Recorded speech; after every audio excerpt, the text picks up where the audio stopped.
या बातमीचे प्रायोजक sapphire 3 BHK luxurious flat single floor single flat Shreyanagar Chhatrapati Sambhajinagar booking सुरू आहे.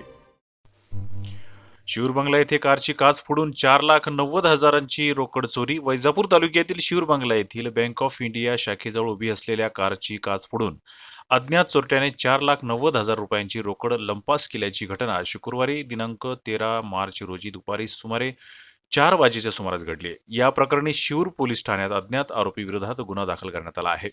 पोलिसांनी दिलेल्या माहितीनुसार दिलीप कैलासराव साताळकर वय 42 व्यवसाय आडत व्यापार राहणार जिरी तालुका वैजापूर हे शिरूर बंगला येथील बँक ऑफ इंडिया शाखेतून 4,90,000 रुपयांची रोकड काढून त्यांच्या MH20CS 2929 क्रमांकाच्या डस्टर कारमध्ये ठेवून जवळच ज्यूस पिण्यासाठी गेले होते.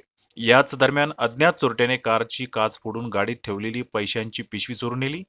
चोरी केलेल्या रकमेमध्ये 500 रुपयांच्या 800 नोटा व 100 रुपयांच्या 900 नोटांचा समावेश आहे. या प्रकरणी दिलीप साताळकर यांच्या फिर्यादीवरून शिरूर पोलीस ठाण्यात अज्ञात चोरट्याविरुद्ध गुन्हा दाखल करण्यात आला असून पुढील तपास शिरूर पोलीस करत आहेत.